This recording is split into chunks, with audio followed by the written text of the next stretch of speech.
especially like when you're in a team and there are only like alpha male, no offense, around sitting at the table. It's kind of natural to have the imposter syndrome. I would definitely encourage women to speak up and take confidence, because if you're sitting at that table, it's because you deserve to be sitting at that table and your opinion counts. And so just speak up. Welcome to Leaders Unplugged. Leaders Unplugged is real talk with the impactful. Candid, honest, actionable, and fresh from behind the scenes. Presented to you by IMD and hosted by IMD's President David Bach and myself, Felix Seltner, founder of Remote Daily. I'm so excited to bring you a very special episode today with 3 different guests: a former Olympic basketball player, a Japanese strategist in London, and a Swiss energy executive. The one thing they have in common: they all graduated from IMD, but in very different decades. John Hatch graduated in 1990, Kazumi Nakayama in 2015, and Aurore Amaudruz, who you just heard in the beginning, got her MBA in 2020. And David sat down with all of them at the MBA alumni reunion in Lausanne for an honest, funny, and reflective conversation on what IMD has taught them and how it has shaped them into the leaders they are today. Let's jump right in. Enjoy. It's great to have you on campus for reunion weekend. So John, why don't we start with you? Do you remember what made you come to IMD and join the class of 1990? Yeah, I was really looking for a huge traditional moment in life. I had just finished actually playing professional basketball and competing for Canada in a couple of Olympic Games. And so I was looking for that opportunity to combine a whole bunch of things and interject a real transition into my career. And I knew that the class and the whole format around leading was a great opportunity to do just that. So you got to say a little bit more about basketball, because we talked before and, you didn't just play in the Olympics. Well, yeah, of course. The fun fact is that I got a chance to guard Michael Jordan in the 84 Olympics in Los Angeles. So yes, that is name dropping at the biggest level in the sporting world.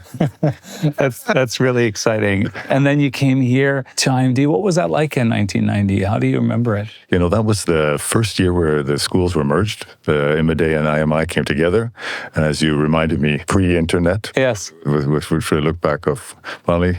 So it was a lot of coursework and a lot of cases, but I think we were all walking around with big knapsacks full of paper cases, actually. Kazumi, were you based in Japan when you decided to come here, or were you based? Actually, I was based in Bangkok back then. Okay. Yeah, and then I was supposed to go back to Japan, but I wanted to have more adventure. Yes. And therefore, I applied for the company sponsorship program to go to MBAs, and I decided to come to IMD.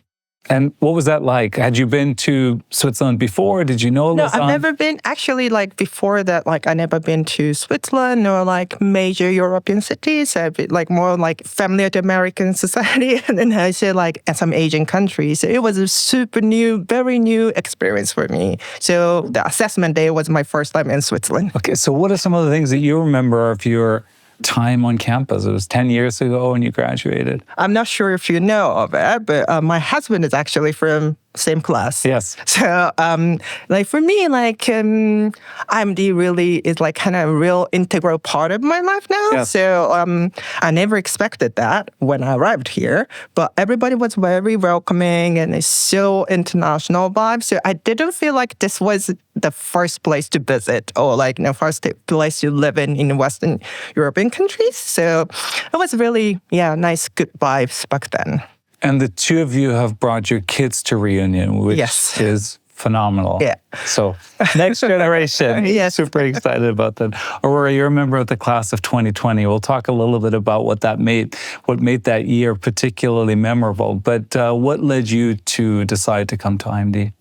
Well, as you may know, I'm a very local product from Canton de Vaud, from Lausanne.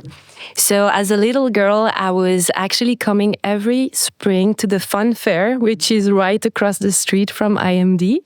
And I remember my mom telling me, this is IMD. This is one of the top schools in the entire world. And we were so lucky to have it in Lausanne. And I don't know, it stuck with me. And a few years later, a lot of years later, when I was in a transition as an engineer, it made sense to kind of expand my leadership skills. And as an engineer from EPFL, it made sense to the other good school. School in Lausanne. Yeah. Exactly. So it made sense to come here. Fantastic. And of course, you started the program in January 2020. There were a couple of things happening in Asia that most of us didn't think were going to affect us all that much. And then suddenly there's a full-blown pandemic. How do you remember the experience at the time, coming to terms with the world changing very rapidly in front of our eyes? It was crazy. In a minute, we were sent back home. Yeah. But IMD made everything possible for us to have the best experience, even at home. And I remember that we came back on campus in June. We were the first business school in the entire world to be back on campus that year in June. IMD made it happen so we could be there. They split us into 2 different auditorium.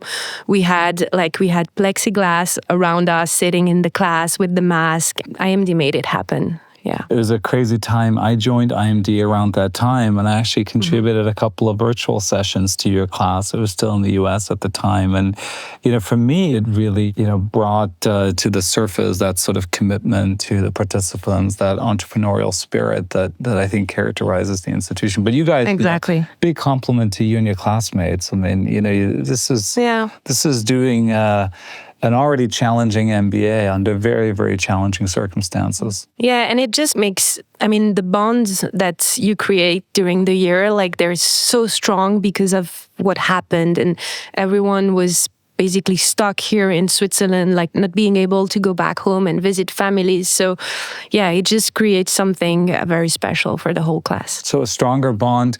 Kazumi, how has the alumni community mattered to you since you graduated from the program? Obviously, you have the very sort of deep family links there. You have an alum in your home.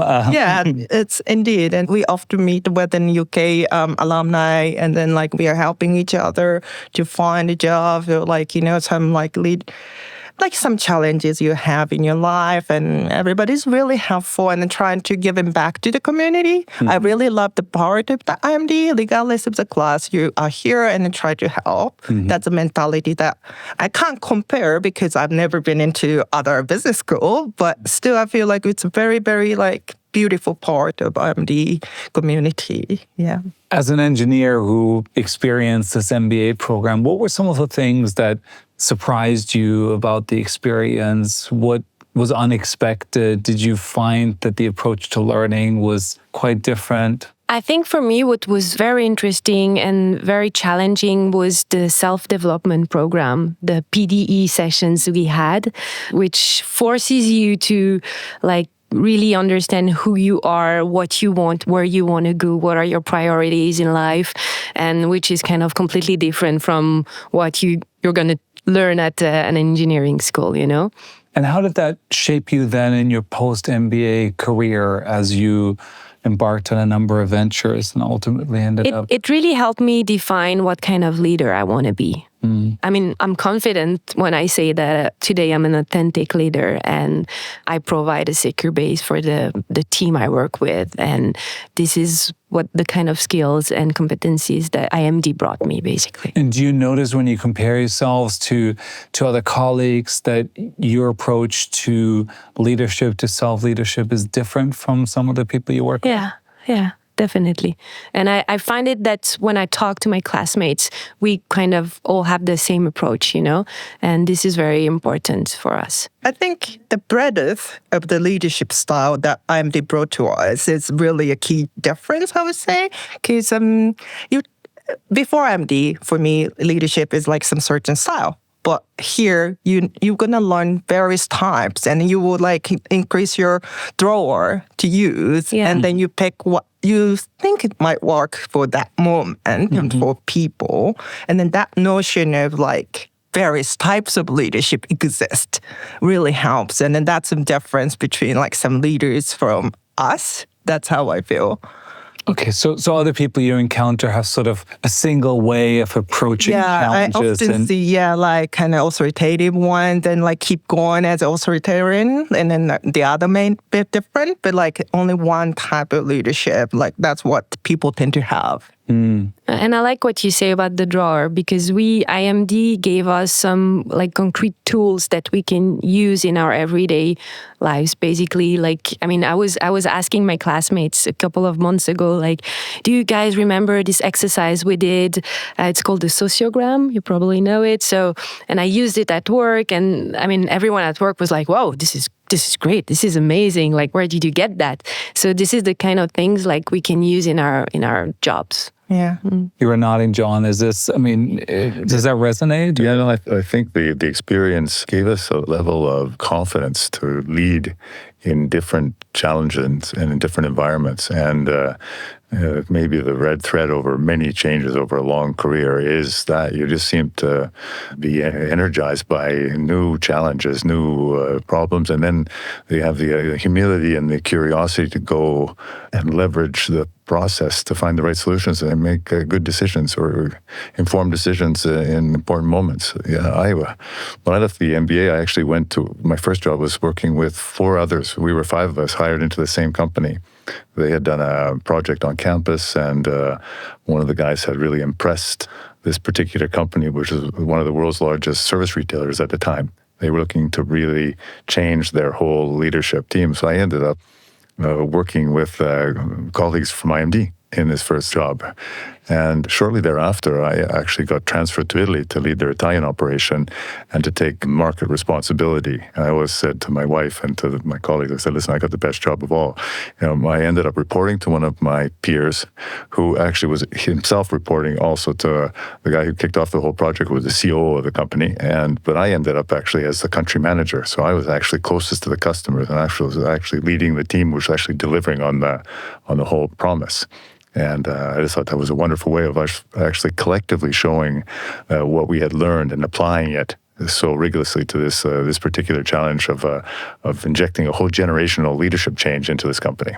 In addition to leadership, self-leadership, having this toolkit, one of the defining features, of course, of the program has been for decades, and it continues, the very global nature of it, the extraordinary diversity of people's backgrounds, but I think also sort of the global outlook on business. How did you experience this? I mean, for the two of you, it was coming to a different country. You grew up here in Lausanne, but all of a sudden you were in this very global environment. I'm curious if you have some reflections on that. I thought I was quite international before I joined IMD, but here it's like different level. That's how I felt. So, I always use this example, but fireworks, like, which month do you think of when you hear fireworks?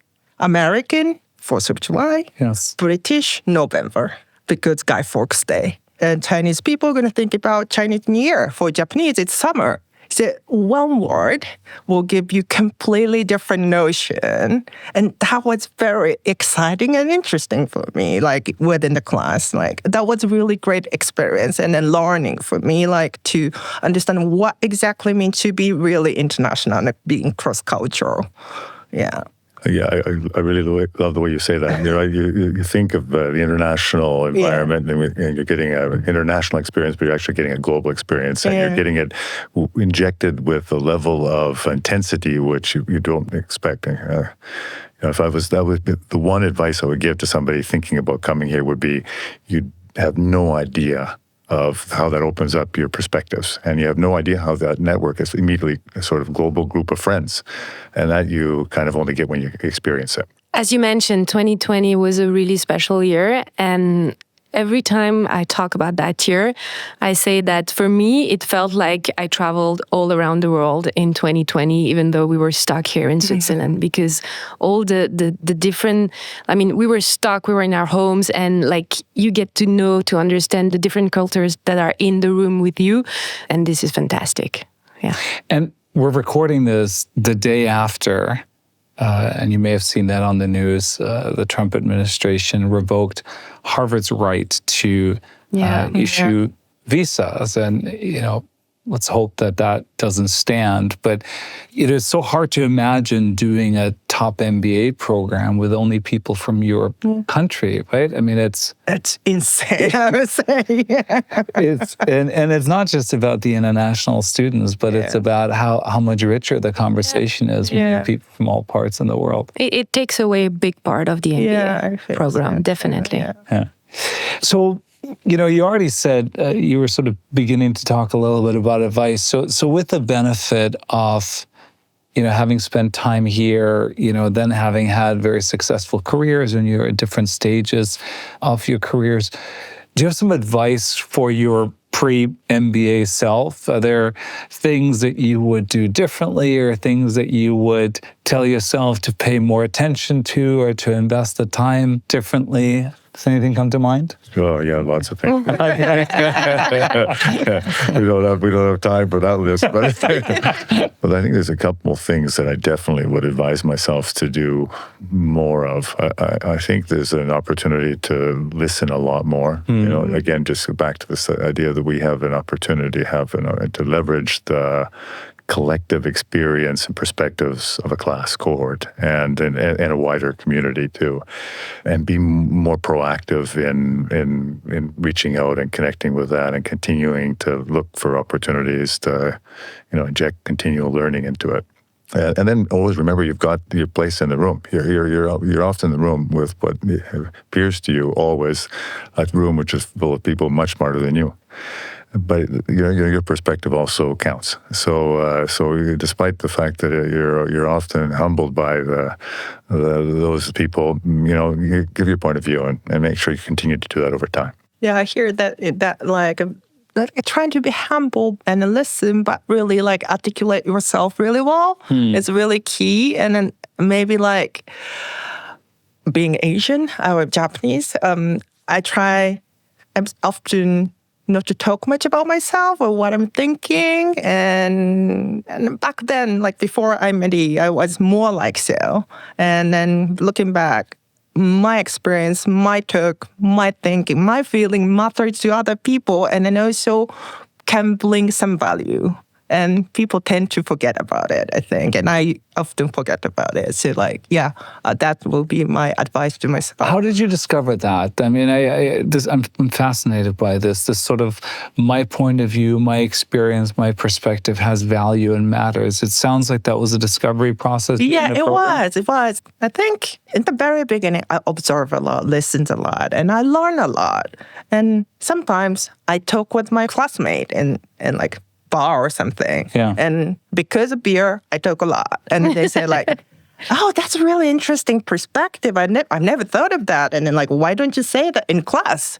Yeah. And then like, yeah, but like I thought like everybody knows this. And like, I don't want to sound silly saying this. So then he goes, you should talk about it. It doesn't matter what other people think. If you think that's right, then just speak out. And then that kind of episode keep going on and on.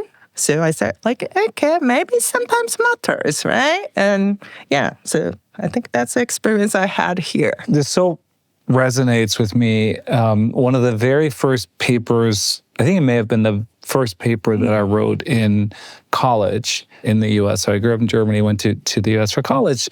I wrote a summary of the articles that I was supposed to take a position on. And, you know, I got it back, and the professor had written on the front page, we want to know what you think. Mm-hmm. And the you was underlined. And I'll never forget, because, you know, I was like a freshman in college. Why were they interested in what I thought? You know, I'd just gotten here. So you had a similar experience of realizing people wanted to know what you think. Yeah, it was really very eye-opening. Yeah. And then especially I think it's a cultural thing as well. Japan, Asia, like, you're not really like speaking out what you think, but like maybe it's not the way the other country operates. And then also like people here to listen and learn each other. That's a premises, which I really didn't understand back then, I think. So I've noticed like, I'm not contributing to the class if I'm not speaking out. Mm-hmm. That was a really like, the takeaway I got back then. Wonderful. How about you, Laura? It does resonate. But I think it's not only cultural, it's also like as women, Maybe, you know, and potentially. especially like when you're in a team and there are only like alpha male, no offense, around sitting at the table. I mean, it's kind of natural to have the imposter syndrome. And so, yeah, I would definitely encourage women to speak up and like takes confidence, because if you're sitting at that table, it's because you deserve to be sitting at that table, and your opinion counts. And so just like you said, speak up. Yeah. I want to ask both of you, because one of the things that you have in common across 30 years is that you're working in the sustainability space. You're in the board of a circular economy company. You work very much, even prior to Roman Energy, you're working in the sustainability space. There's so much pushback right now, and so many of the headlines are negative, and how the current environment is just such a big setback for the important work to reduce the environmental impact of what we're doing. How do you see that, here in Switzerland through your work with this company that you're on the board of? I mean, there's no way around the energy transition. We have to do it. We have to go for it, whether we want it or not. And I mean, everything that is happening right now just shows you how important it is. There was a blackout a couple of days ago in Portugal and Spain. Yes. Massive flood in the south of France just 2 days ago. And this is all happening because of this energy transition. It's not free. It costs money. But I mean, if you want to go and eat at a good restaurant, then you pay for it as well. So why don't you pay for the energy transition? And I think it's important that people understand. And unfortunately, people are going to understand when they see the kind of effects that it has on our lives. And even in Switzerland, I mean, who thought you would have flood and stuff like that in Switzerland? But now it does happen. And I mean, we have to work towards a better system. So policy may change, but science is science and economics is economics. How do you think about it, John? No, I'm very optimistic. I just think that we're going to be faced with a generational change, which is just going to hold us to account much differently than what we're currently being pressured. I still think that the current environment is pushing back the potential. Some things have went too fast for some to get on board with. But the next generation will go much faster and be more determined than we are. I've got the privilege of having adult children who are holding us to account on that. A son who did a master's in sustainability at University of Geneva, Oh, nice. and it's just it's in everything that they're thinking about is does this make sense? And so I'm very optimistic that group is going to it's going to be a consumer-driven revolution, which will just keep us honest constantly. I agree. Like, I'm not like from sustainability at all, but like being in marketing, I see those changes. So like teenagers, for example, they spend less money on fashion, etc. They try to get like reused clothes, for example, for the sake of global, green economy. So I really feel what you said, and like maybe we need to learn from them as an adult. Absolutely. Like we're like more like trained as consumerism, but that new generation is completely different. So, And it's one way in which the program has evolved. It already started during your time, Aurore, of course, but sustainability has become central to our MBA program because it is the toolkit that every leader needs at this point. Yeah. A couple of questions for you about reunion. So what are your goals for your reunion? You might be saying, like, we're just excited to meet classmates. But what do you look forward to, I guess, in addition to meeting classmates? yeah, of course, like classmates, it is. But like, as I met you two here, like just broaden my like IMD community. It will be a really interesting experience for me. And then also like kind of reflect on what I was, who I was, and what I've been doing 10 years ago. And then now, and then the next 10 years, what do I want to do and be? And, thinking about like a bit of like reflection of myself and self-awareness, etc., freshening all those up will be really nice takeaway from today's. Wonderful. Yeah, I kind of, like for me, of course, I look forward to seeing my classmates, but also trying to understand like what everyone went through for the past couple of years and what's coming next, because, I mean, we only graduated 5 years ago. So for some of us, we're kind of reaching now a first kind of cycle after graduation, and then starting to think like, what's going to be my next move, what's going to happen, where do I want to be at the next reunion and that kind of thing. So I think the reflection, the discussion are going to be really, really nice in that way. Yeah. That's great. So reunion almost as sort of a milestone. You exactly. sort of check in. You clock yourself every 5 years where you're at. Yeah, it totally resonates with me, all of that. It was interesting to see those who are not going to come, how apologetic they are of not being here. They were all filling us in with their updates and really feeling ashamed in some ways. We've got colleagues. We've got, I think, four friends from Australia who came, from Canada, from Asia, and so of a class of 63, I think we have about 40. 35 years from graduation is quite remarkable, and those that aren't here are, one is on his honeymoon. So I mean, there's some legitimate reasons for not being here. But my objective is just to see the joy. Actually, David, I have to say that I think this format is going to be great because I think it's going to give us also a better connection, a continued connection with the school, and to see the classes of other years also sharing their reunion, much younger than ours. So it'll give us a boost of energy, of youthful energy, but just basically to see how much joy this brings everybody is really the main objective for me. Fantastic. We're so glad to have you here.